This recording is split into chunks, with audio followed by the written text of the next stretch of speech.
$32.5 million. That's the total value of a lease we just closed in the Inland Empire of Southern California. 500,000 square feet, one building, one tenant, one negotiation that almost went sideways. We're walking you through it the way we'd walk a client through it, not the polished version, the real one. What the client needed, the questions we asked before we toured a single building, what the market said, what the landlord's position was, and why it mattered. Where the deal started, where it ended, and exactly how much money we saved. This is how an 8-figure lease gets done.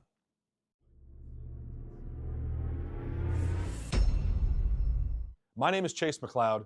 After 20 years in commercial real estate and over $1 billion in transactions, we focus on advising CEOs and business owners when they lease, purchase, and sell large industrial warehouses. Every deal we break down is real. Real numbers, real negotiations, real lessons from transactions that don't get written about. Because most industrial real estate deals are in a black box very few ever share. That's what this channel is for. Now let's talk about this deal. Before we pulled a single building, before we even opened CoStar, we asked our client 5 questions. You get these wrong, and you tour 50 buildings and waste everybody's time. Question 1, geography. Where do you need to be, and what's the furthest east you'll go?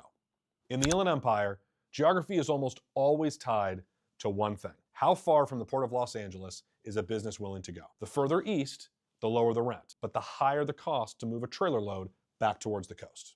For this client, the math stopped at Ontario and Rancho Cucamonga. That was the line. Not Fontana, not Paris, not Victorville, not even Chino. Access to the 10, the 15, the 60, and the 210 freeways, and proximity to the UPS and FedEx hub infrastructure in that corridor, that was the operation. They did not want to compromise on that. Question number 2, minimum clear height. The client needed 30-foot clear. What rarely gets said is they didn't need 32-foot clear. They didn't need 36. The business stacks at 30, and 30 works. Most tenants at this size chase 36-foot clear or better, competing for different buildings at a higher price. This client would take 30-foot clear if it meant hitting the budget and locking in the location. Location was non-negotiable. Clear height was flexible.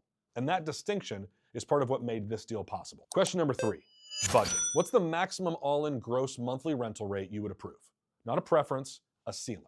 A hard number above which the deal does not happen.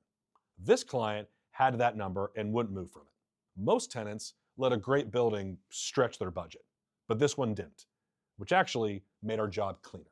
Question 4, dock doors and trailer park. These two go together, and together, they're why this search started at 500,000 square feet. Minimum 50 dock doors, minimum 75 trailer stalls in a secure truck court. Sounds straightforward, but the problem is most buildings in the 400 to 500,000 square foot range give you one or the other, not both.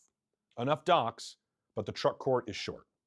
The right trailer stall count, but the dock door count falls short.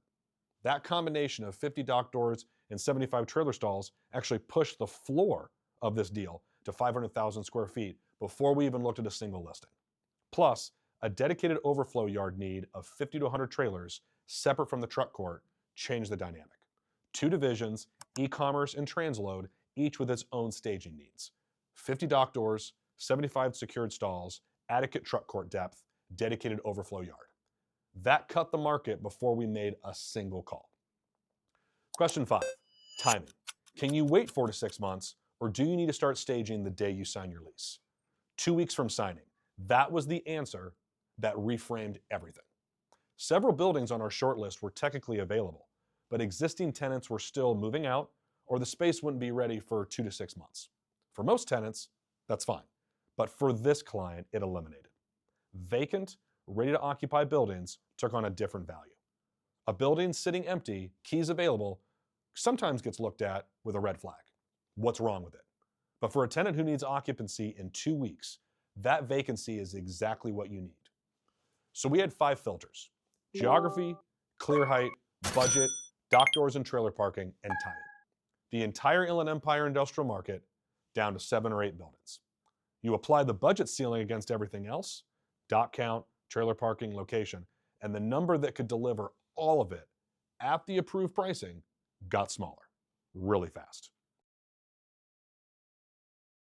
Here's what we did with what was left. Hard budget ceiling, no need for 32 to 36 foot clear.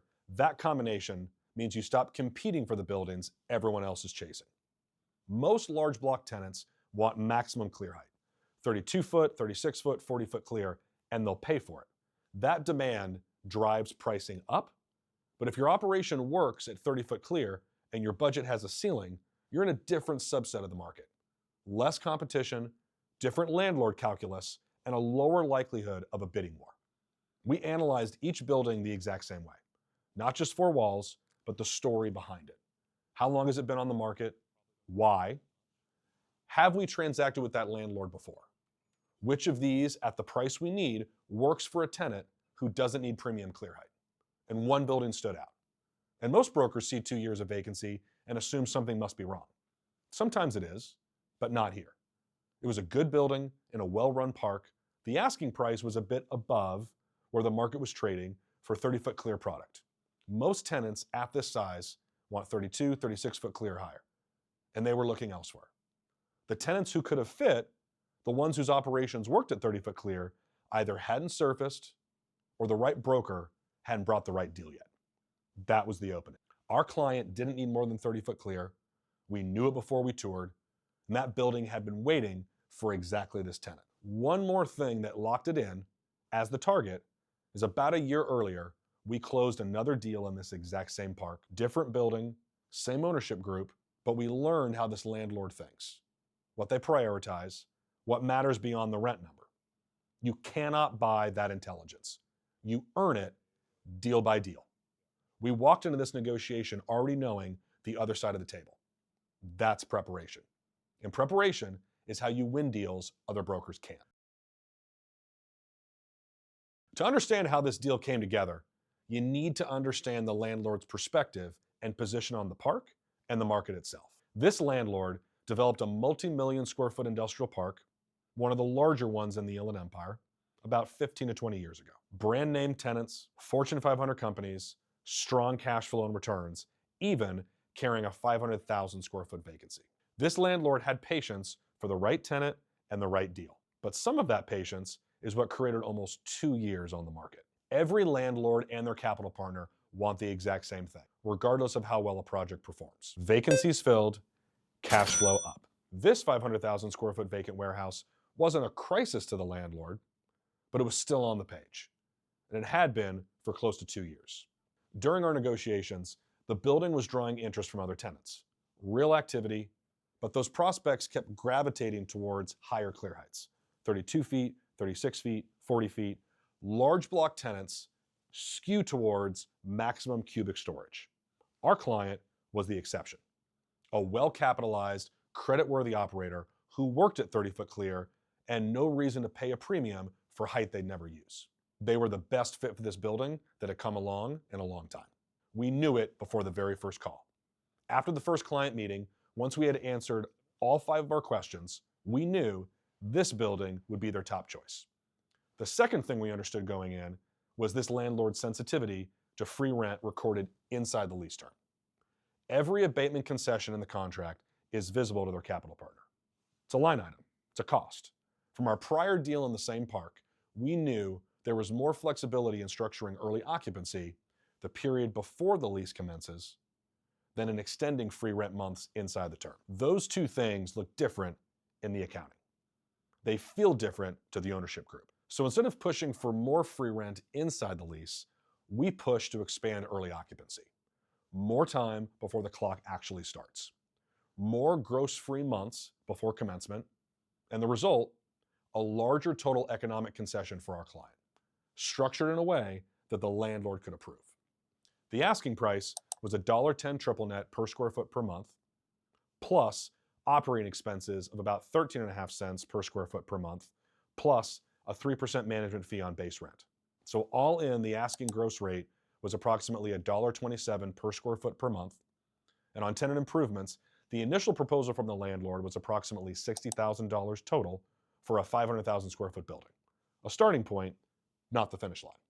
On free rent and early occupancy, the landlord initially offered 2 months of early occupancy free of gross rent and 4 months of free on base rent inside the lease term. On security deposit, the landlord asked for 6 months of base rent paid in cash. Those were the opening terms. We had a clear picture of which ones would move and how. Now let's talk about the numbers.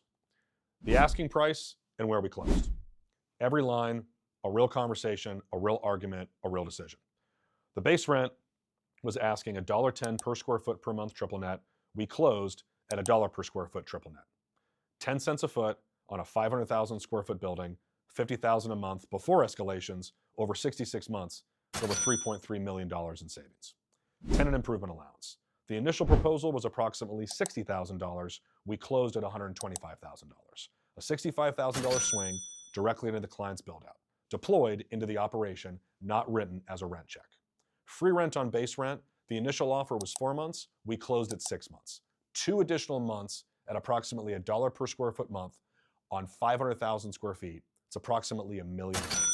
Not metaphorical, actual dollars the client never writes a check for. Early occupancy, which is free of gross rent. The landlord's initial offer was 2 months. We closed at 3 months gross rent free. 1 additional month free of gross rent. This client needed to be in the building within 2 weeks of signing. That window wasn't a bonus, it was essential. We structured it as an economic concession, not a timeline fix. Access secured. 1 more month of gross free occupancy on top of what the landlord originally offered. It's approximately $582,000 in value. The structural insight, the landlord was more sensitive to free rent inside the lease term than extending early occupancy before commencement. Different in accounting, different to the ownership group, we built the ask around that. More early occupancy, less friction inside the lease term. More total value for the client in a form the landlord could approve. On security deposit, the landlord originally asked and required 6 months of base rent in the form of cash, just $3 million. What we closed at was a letter of credit for approximately 3 months of base rent, or approximately $1.5 million. $1.5 million in client capital that stays in the business, not in escrow, deployed. The landlord pushed hardest on free rent inside the lease term. That was the real line. They would move on rate, they would move on TI, but months of abatement in the contract, the landlord watched very closely. We held and restructured because we understood what we were negotiating against, and we earned that before we even sat down at the table. Total direct savings, rent, tenant improvements, free rent, early occupancy, was approximately $4.8 million, plus the $1.5 million in capital freed from the security deposit converting to a letter of credit. That's not a rounding error. That's a capital deployment decision. Here's what to take from this deal. The requirements we set before we toured a single building, 30-foot clear, 50 dock doors, 75 trailer stalls, a dedicated overflow yard, and a hard budget ceiling. Those aren't logistics specs. They're the foundation of negotiating leverage. Know exactly what you need, and you can identify exactly which buildings may contain the best opportunity for the best negotiation leverage. A building near 2 years on the market, priced a bit above where the market was trading for 30-foot clear product, had been waiting for a tenant who didn't need what it couldn't give. Our client was that tenant. We knew it, we used it. The prior relationship in the same park wasn't luck. Years of doing deals in one market with one focus until you know the players better than almost anyone else at the table. And the money we saved, over $4.8 million in direct value, plus the $1.5 million freed from the security deposit, didn't come from being aggressive. It came from being prepared. That's what this channel is.